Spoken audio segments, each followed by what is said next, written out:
and welcome back to my workshop. It's about 7 o'clock at night and it is absolutely freezing out here.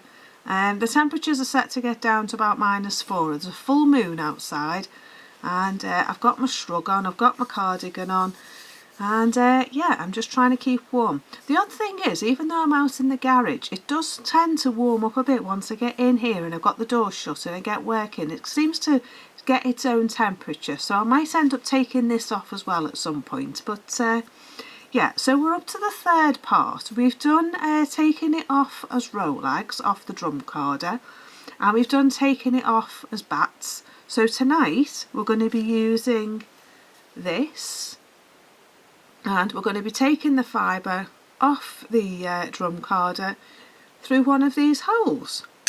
So yeah, this is our selection of fibre,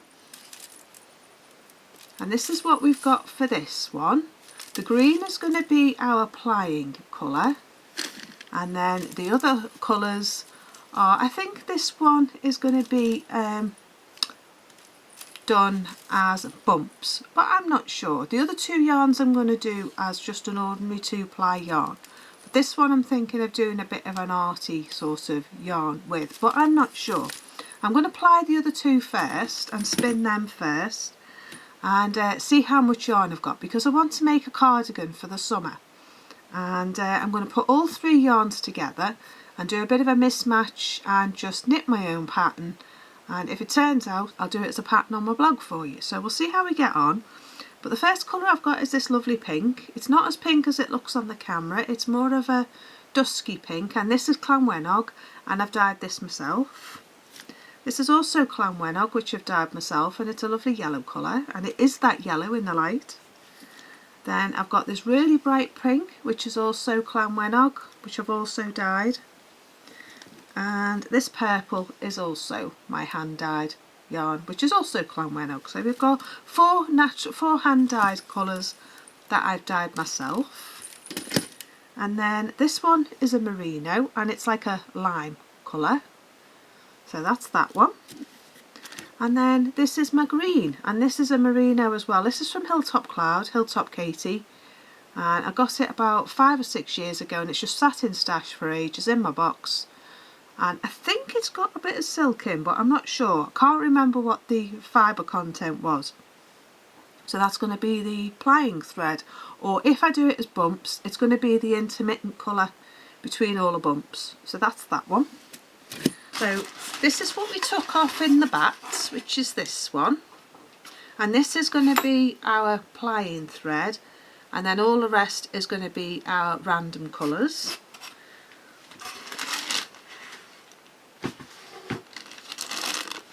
And then this is our Rolags, lovely bag in here. And got all these lovely yummy colours. There's blue, there's purple, there's pink, there's gold, there's brown. So there are Rolags. And for this one and the bat, I'm thinking of doing a technique called fractal spinning, which is where you spin in a selection of colours and you do it like fractions. So say you had 2 colours, you'd do half and half. Say you've got 4 colours, you could do say 3 and then 1, or 2 and 2.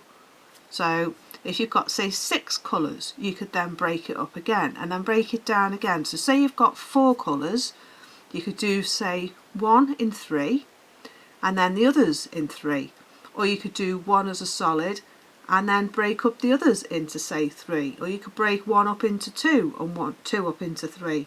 You just do a random of fractions. So if you did fractions in school, it's going to come very handy for doing a fractal yarn. So I'll show you that when I come to it.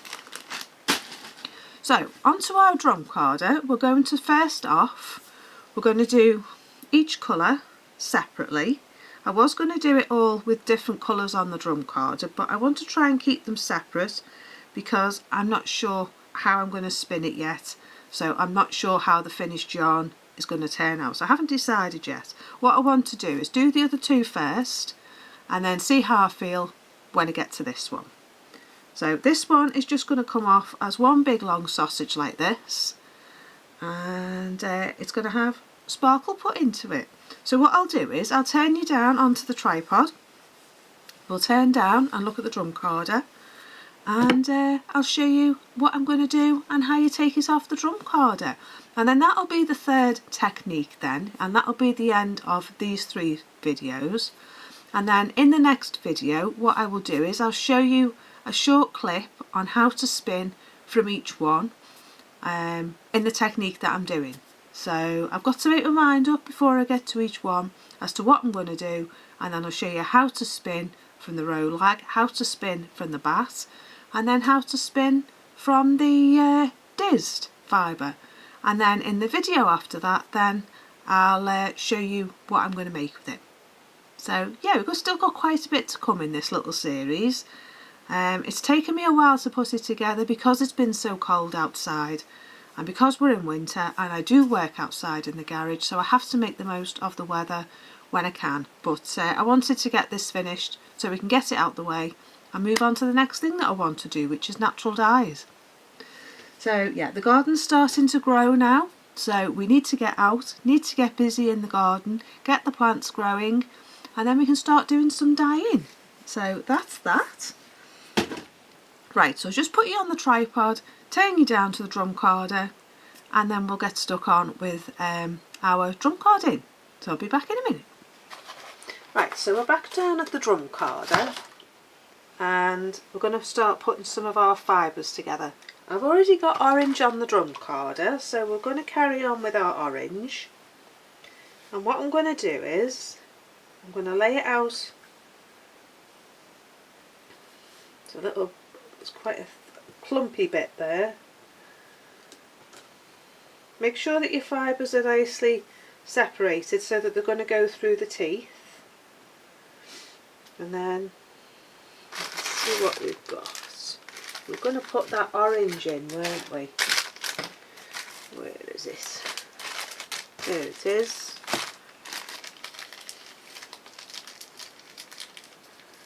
So we've got our brown, or orange, whatever you want to call it. If I can open the bag. Oh dear, didn't want to open. So we're just going to take a little bit out. And then we're going to throw those in there. Oh, that's going to look nice. Whether you can see that.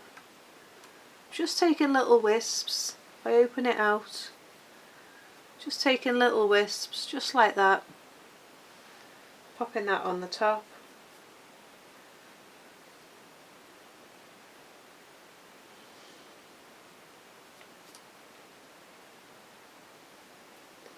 And then we're going to get another layer. I'm going to pop that on the top. Mix that in.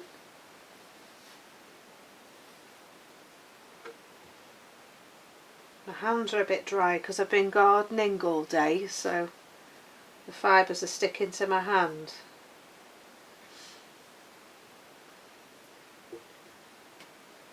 So again, we'll open up the fibres, just like that. We'll just take bits off, just like that. Pop them on the top.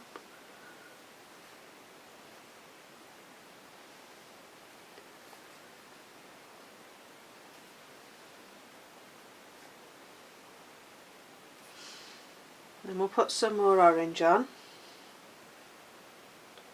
Over the top. This is our sandwich.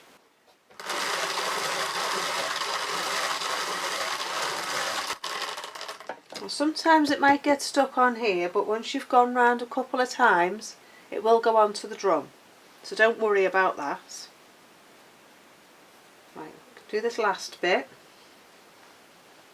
and then I'll show you another colour.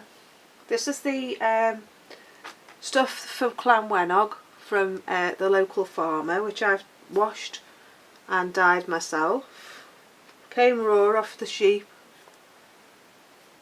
which was about 3 miles up the road, I think. They weren't that far away. So plonk that on there.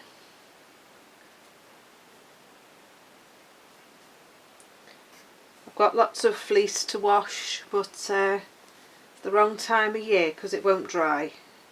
It has to dry out in the sun, so job for the spring once the garden's ready.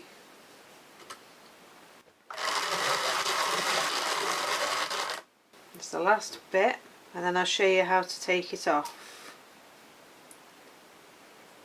So there's our last bit of nylon. A little goes a long way. Don't need a lot at all.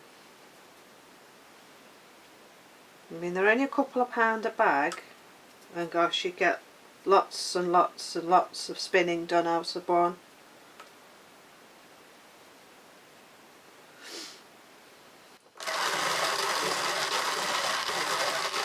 Right, so that's that. So this is called a dizz, and this is one I've made myself. It's just a piece of slate out of the river with holes in it. I am going to make them and put them in my shop. They are smoothed and then they're coated to make them waterproof on the outside. What we want to do, we want to find our bar here, and we want to separate a bit, like that. You poke it through the hole, if I can see to thread it. Gosh, I'm using the biggest hole as well.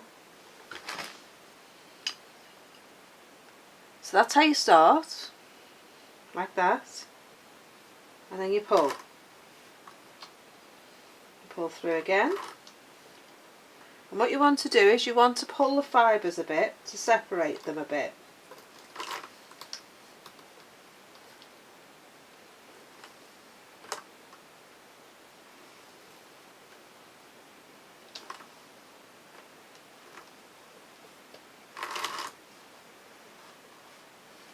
You can use a smaller hole.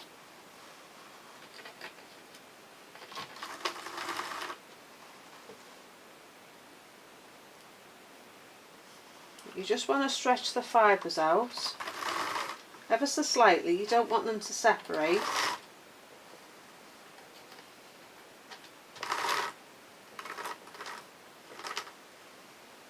So hold on to the drum if you need to. Don't hold on too tight, you don't want to crush your teeth. And pull.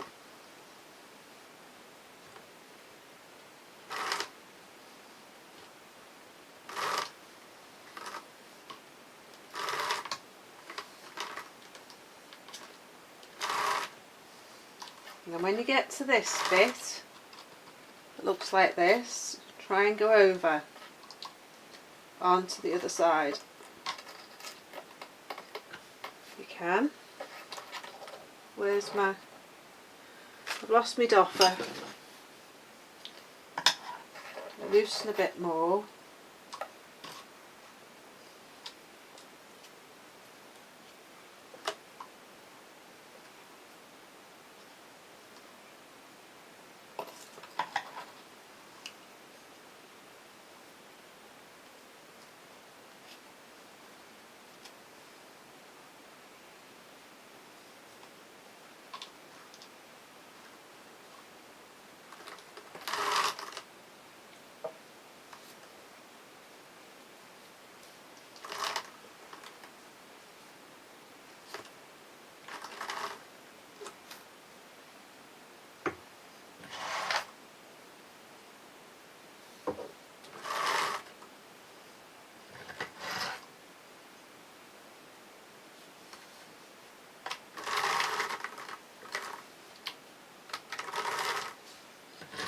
Keep loosening it off the teeth to make sure that you get it all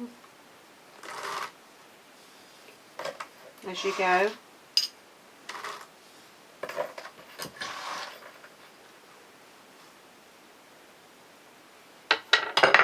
This is what we've got. We've got one big continuous piece of wool that we can then spin or felt from. So I'm going to wrap that up into a round.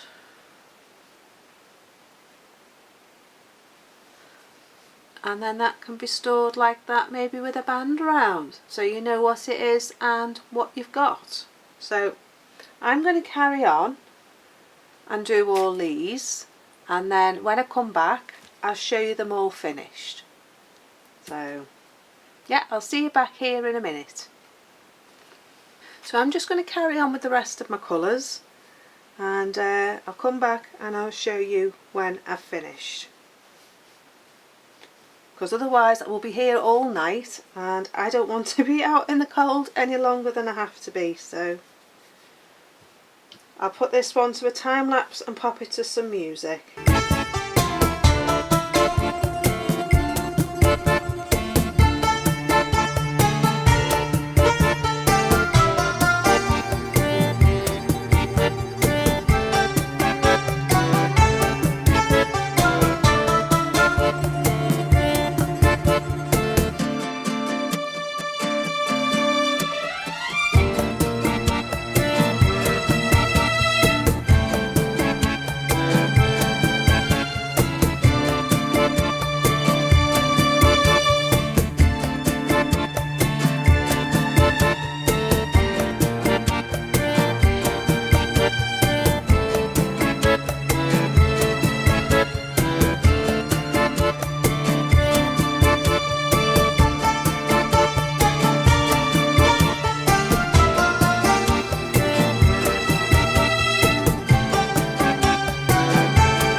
Right, so we've got I've got 3 done now. It's getting late, it's about 8:30 in the evening, so I'm going in because it's freezing cold, and I'll finish this tomorrow. So I'll finish it off in the morning, and then when I'm done I'll come back and show you what I've done. So I'll see you in the morning. Right, okay, so it's a few months later now since I recorded the first part of this video, which was the taking the fibre off the carded with a dizz. Now I did that I think back in February or March, the beginning of the video. Well, it's now the middle of July, so sorry it's taken me so long, but I have finally done it. Here it is in all its glory, all the beautiful colours, and this is how it's come off. It's come off as one big long sausage. I've done them all. I've mixed in different things with them. As you can see, it comes off as a nice big long pencil roving, which is a lot easier for spinning with, to be honest with you, because it's already thin. It's not on a big bat. Let me show you a bat. This is a bat, and it's a bit like a big mat of fibre. And then this is how it's come off as a dizz, and it comes off really thin.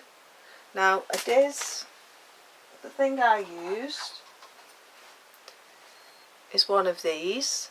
It's just a piece of slate I found down the sea, down on the beach, and I've put 3 different sized holes in it. Now the different type of hole, the different sized hole determines the thickness of the roving. The thinner the hole, the smaller the hole you choose, the smaller, the thinner the fibre comes off, and the bigger the hole, the bigger the fibre comes off. Now you have to be careful not to take too much through the hole, because it's going to be very difficult then to draft, which is when you separate the fibres and pull them apart. You don't want them to come apart so that they fall apart, but you want it to create this continuous piece of fibre that then is a lot easier to spin from. So I've done all 3 now, so in my next knitting podcast we'll have a look at that, and we'll discuss what I'm going to do with it. I've got a few things in mind. The first thing I'm thinking of is making a waistcoat, which I've got a pattern for, which I found in my knitting patterns the other day, and I thought that I might make a knitted waistcoat with all these different colours blended together. I then thought that maybe I'd make a cardigan, because I want to make an item of clothing out of it. That is my determined end. I don't want to just have all this fibre sitting around wondering what I'm going to do with it and never do anything with it. I watched this girl called Rooted Fibres, I think she's called, on Instagram, and she does some amazing things with all her hand spun yarn. She spins it all into just yarn to knit with, and she makes dresses, skirts, waistcoats, coats, jumpers, cardigans, everything. She makes things for her daughter. So that's what I thought I'd do. I thought I'd do something like that. So my first initial thoughts are to blend all of this together, maybe put 2 or 3 threads together and try and draft them and spin them at the same time, and do that with these. All these are my dizzed fibres that I've done, all these colours, and this is going to be my plying colour, my green. So all these colours then are going to be plied onto this green, and that's going to be my first blend. And then I'm thinking of putting the bats back onto the drum carder and blending the fibres with the rolags that we did in the first episode. So yeah, they're my thoughts at the moment, but at the moment, as you can see, we've done taken it off with the dizz, and this is the results of what we've got. So we've got quite a good fibre for spinning with. It makes life a lot easier to spin with. It also makes life a lot easier for felting as well, because you've got less fibre there, and it makes it, when you're doing it from raw sheep wool, it can tend to be quite thick and quite airy and have lots of air in it. So it's a lot easier when you want to do felting, I think, to be honest with you, if you're doing it from this sort of thing, because it comes away really easily and really thin. So yeah, I might have a go at doing some felting with it, but as you can see, it's a lot easier to draft. You just pull it apart like that, and then you can just spin that, and that could be your yarn. So yeah, in the next video I'm going to do a knitting video, and as I say, I'm going to have a good think over the next day or so and decide what I'm going to do, and then we are going to decide what we're going to do, and then I'll show you spinning from each one, because then you can see not just how you can prepare the fibre, but how you can use the fibre as well. So the next teaching video that I do is going to be spinning from all 3 of these, and I'm going to show you how to use them and how each one is different. And I might even do each one on a different wheel, because I've got 5 wheels now. Yeah, 5 spinning wheels, and I'm thinking of building one as well, so that's a project for another day. Anyway, I think that's it for now, so I hope you've enjoyed my tutorials. If you have, please do like and subscribe. Please do hit the notification bell, and that'll tell you when I upload new videos. And if you want to support me on Ko-fi, I do have a Ko-fi account, and the link's in the description bar below. So I hope you've enjoyed my video. I'll see you in the next knitting podcast, and I'll see you soon. So take care. Bye for now. Bye bye.